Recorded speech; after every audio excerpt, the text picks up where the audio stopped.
প্রিয় শিক্ষার্থী বন্ধুরা, আমি মোহাম্মদ জুলফিকার আলী আল্লাহর রহমতে ভালো আছি। আশা করি তোমরাও আল্লাহর রহমতে ভালো আছো। শিক্ষার্থী বন্ধুরা, আজকে আমি তোমাদের সামনে উপস্থাপন করব হিসাব বিজ্ঞান প্রথম পত্র, দ্বিতীয় পত্র, নবম, দশম, একাদশ, দ্বাদশ সব ক্ষেত্রেই ক বিভাগ বাধ্যতামূলক যে অধ্যায়টি আসে সেই অধ্যায়টির গুরুত্বপূর্ণ বিষয়গুলো নিয়ে আলোচনা করব। শিক্ষার্থী বন্ধুরা, আমি একটি উদ্দীপক বা একটি প্রশ্ন তৈরি করেছি। সেই প্রশ্নে সবগুলো লুকায়িত সমন্বয় নিয়ে আলোচনা করব। শিক্ষার্থী বন্ধুরা, আমরা অনেক সময় লুকায়িত যে সমন্বয়গুলো থাকে সেখানে কিন্তু আমাদের সমস্যা দেখা যায়। আমি আজকে সেই লুকায়িত সমস্যাগুলো নিয়ে বিস্তারিত আলোচনা করব এবং ধারাবাহিকভাবে আমি এই উদ্দীপক থেকে 4টি পর্ব তৈরি করব। এই 4টি পর্ব ধারাবাহিকভাবে যদি মনোযোগ দিয়ে তোমরা দেখো, আশা করি অনেক লাভবান হবে বা তোমাদের এই হিসাব বিজ্ঞানের ক বিভাগের যে জটিলতাগুলো সেগুলো অবশ্যই কিন্তু দূর হবে। শিক্ষার্থী বন্ধুরা, আমি আজকে আলোচনা করব বিষয় আয় বিবরণীর আংশিক আলোচনা, অর্থাৎ পরিচালনা ও বিক্রিত পণ্যের ব্যয়। শিক্ষার্থী বন্ধুরা, এই পরিচালনা এবং বিক্রিত পণ্য যে ব্যয়, এই ব্যয়গুলো এবং এই পরিচালনা আয়গুলো আমরা উদ্দীপক থেকে দেখে নিই। তাহলে শিক্ষার্থী বন্ধুরা, আমরা দেখতে পাচ্ছি বিক্রয় ভ্যাট সহ 3,65,000 টাকা। তাহলে শিক্ষার্থী বন্ধুরা, এই বিক্রয় সংক্রান্ত আজকের উদ্দীপকে যে শব্দগুলো আছে বিক্রয় সংক্রান্ত, আমরা কিন্তু সবগুলোই এই পরিচালনায় কাজ করি। তাহলে শিক্ষার্থী বন্ধুরা, আমরা সরাসরি শুরু করব। বিক্রয় 3,65,000 টাকা। তাহলে বিক্রয় 3,65,000 টাকা ভ্যাট সহ বলেছে। আমরা জানি বিক্রয়ের সকল কাজ অর্থাৎ বিক্রয় সংশ্লিষ্ট সকল কাজ করার পরে ভ্যাটের কাজটি করতে হয়। অর্থাৎ এই 3,65,000 টাকার মধ্যে 15% ভ্যাট লুকায়িত আছে। এখানে 15% উল্লেখ নেই, আমরা ধরে নেব 15% ভ্যাট অন্তর্ভুক্ত আছে। শিক্ষার্থী বন্ধুরা, আমরা দেখতে পাচ্ছি ফেরত ডেবিটে 20,000 টাকা, ক্রেডিটে 10,000 টাকা। আমরা জানি বিক্রয় যদি ক্রেডিট হয় তাহলে বিক্রয় ফেরত কিন্তু ডেবিট হয়। তাহলে শুধু ফেরত থেকে আমরা শিখে নিলাম যে এই শুধু ফেরত যে ডেবিটে টাকা রয়েছে তার নাম বিক্রয় ফেরত। তাহলে শিক্ষার্থী বন্ধুরা, বিক্রয় ফেরত 20,000 টাকা। আমরা বিয়োগ ফল পাব 3,45,000 টাকা। শিক্ষার্থী বন্ধুরা, 3,45,000 টাকা এই বিক্রয় সংক্রান্ত আর তেমন কিছু নেই। তাহলে আমরা এখন ভ্যাটের চিন্তা ভাবনা করব। তাহলে বিক্রয়ের যদি আরও কোনো কাজ থাকতো, যোগ বিয়োগ আরও যদি আমরা দেখব যে বিক্রয় সংক্রান্ত কতগুলো কাজ আছে। তাহলে শিক্ষার্থী বন্ধুরা, বিক্রয়ের সকল কাজ শেষ করার পরে কিন্তু ভ্যাট সংক্রান্ত কাজ করব। তাহলে যেহেতু বিক্রয় সংক্রান্ত আর কাজ নেই, তাহলে আমরা ভ্যাট সংক্রান্ত কাজ করব। শিক্ষার্থী বন্ধুরা, এখানে আমরা বিক্রয় ডেবিট এবং প্রাপ্ত ভ্যাট ক্রেডিট।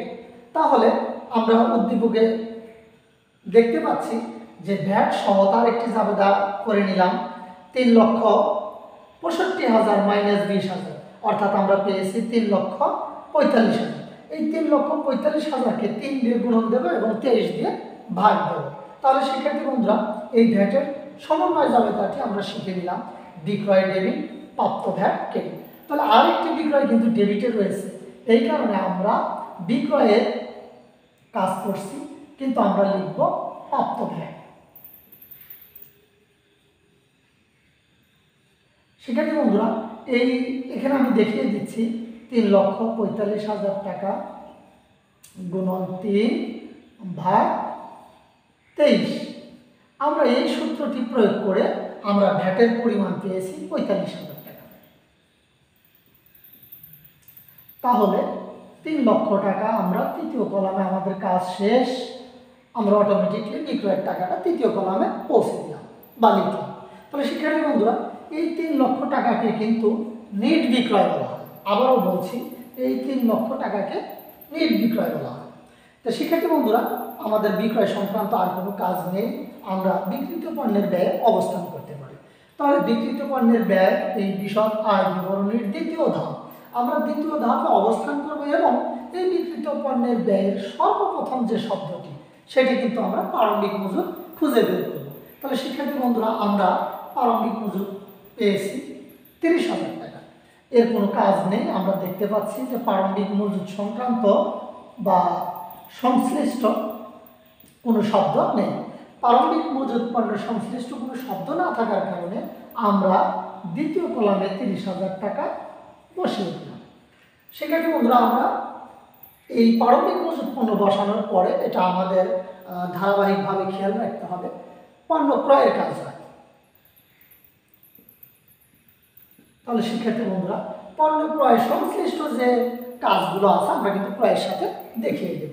তাহলে ক্রয়ে আমাদের পাচ্ছি 1,25,000 টাকা। শিক্ষার্থী বন্ধুরা, আমরা দেখতে পাচ্ছি ফেরত ক্রেডিটে রয়েছে 10,000 টাকা। আমরা এই ক্রয় যদি ডেবিট হয়, এই যে আমরা দেখতে পাচ্ছি ক্রেডিটে 10,000 টাকা শুধু ফেরত, আমরা কিন্তু ধরে নেব এই 10,000 টাকার নাম ক্রয় ফেরত। তাহলে আমরা ক্রয় ফেরত বাদ দেব। ক্রয় ফেরত 10,000 টাকা।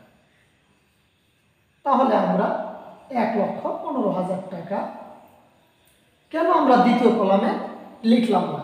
শিক্ষার্থী বন্ধুরা, আমরা জানি ক্রয়ের সবগুলো কাজ শেষ হওয়ার পর আমাদের ভ্যাটের কাজ করতে হয়।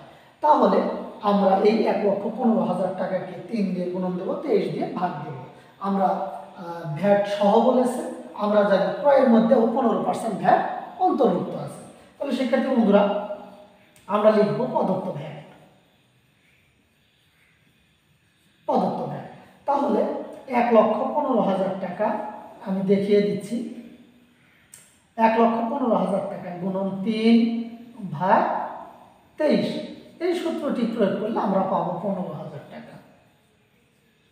তাহলে শিক্ষার্থী বন্ধুরা, আমরা 1,00,000 টাকা পেয়ে গেলাম। এই 1,00,000 টাকার নাম কিন্তু নিট ক্রয়। 1,00,000 টাকার নাম নিট ক্রয়।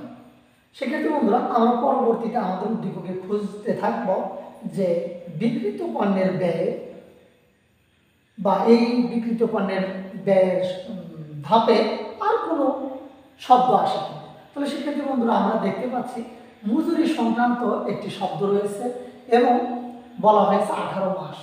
তাহলে এটিও কিন্তু একটি লুকায়িত শব্দ। শিক্ষার্থী বন্ধুরা, আবারও বলছি, এই মজুরি 18 মাস এটিও কিন্তু একটি ইঙ্গিত। এই ইঙ্গিতটাও কিন্তু একটি সমন্বয় জানা। তাহলে 18 মাসকে আমরা 18,000 টাকাকে 18 মাস দিয়ে ভাগ দেব। আমরা অঙ্ক এই আজকের যে 20 সালের অঙ্কটি, এটি কিন্তু আমরা 12 মাসের জন্য করছি। তাহলে 12 মাসের যেহেতু হিসাব করছি, এই কারণে আমরা 6 মাসের টাকা বেশি দিয়েছি। 18 মাস অর্থাৎ আমরা বুঝে নিয়েছি এখানে 6 মাসের টাকা বেশি দেওয়া আছে। তাহলে 18 দিয়ে ভাগ দেব, 6 দিয়ে গুণ দেব, অর্থাৎ 6,000 টাকা। শিক্ষার্থী বন্ধুরা, একটি মজুরি আমার উদ্দীপকে ডেবিটে দেখতে পাচ্ছি এবং একটি মজুরি আমার সমন্বয় জাবেদায় ক্রেডিটে দেখতে পাচ্ছি। শিক্ষার্থী বন্ধুরা, আমরা জানি যে কোনো খরচের সাথে অগ্রিম থাকলে কিন্তু অগ্রিম খরচটি বিয়োগ হয়। তাহলে শিক্ষার্থী বন্ধুরা, আমরা উদ্দীপকের মজুরিটি 18,000 টাকা আমরা লিখে নেব 18 মাস 18,000 টাকা। আমরা কেন বিয়োগ করলাম? একটা মজুরি ক্রেডিটে রয়েছে, এই ক্রেডিটের মজুরির কাজ করার জন্য আমরা বিয়োগ চিহ্ন ব্যবহার করেছি এবং সমন্বয়ে বলেছে অগ্রিম রয়েছে, এই কারণে আমরা বিপরীত শব্দ ব্যবহার করেছি। আসলে অগ্রিম মজুরি কিন্তু চলতি সম্পদ। এই অগ্রিম মজুরি চলতি সম্পদ। তাহলে প্রশ্ন আসতে পারে, অগ্রিম মজুরি চলতি সম্পদ কেন বিক্রিত পণ্যের ব্যয়ে লেখা হয়েছে? শিক্ষার্থী বন্ধুরা, আমি আবারও বলছি, আমরা কিন্তু মজুরির কাজ করেছি, অর্থাৎ একটি মজুরি ডেবিট রয়েছে এবং আরেকটি মজুরি ক্রেডিট রয়েছে, এই কারণে বিয়োগ করলাম। আর এটি সমন্বয়ে বলেছে অগ্রিম মজুরি, এই কারণে আমরা এই শব্দটি ব্যবহার করেছি।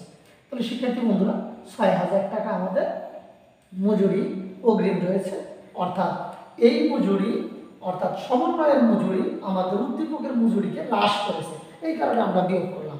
তাহলে শিক্ষার্থী বন্ধুরা, আমরা পেয়ে গেলাম 12,000 টাকা।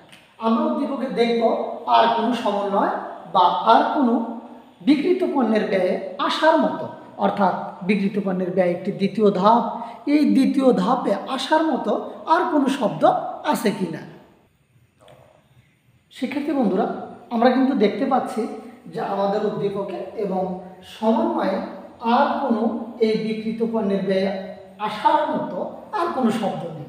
তাহলে শিক্ষার্থী বন্ধুরা, আমরা বিক্রিত পণ্যের ব্যয় প্রারম্ভিক মজুরিতে পাচ্ছি 30,000 টাকা, নিট ক্রয়ে পাচ্ছি 1 লক্ষ টাকা এবং মজুরি বাবদ পেয়েছি 12,000 টাকা।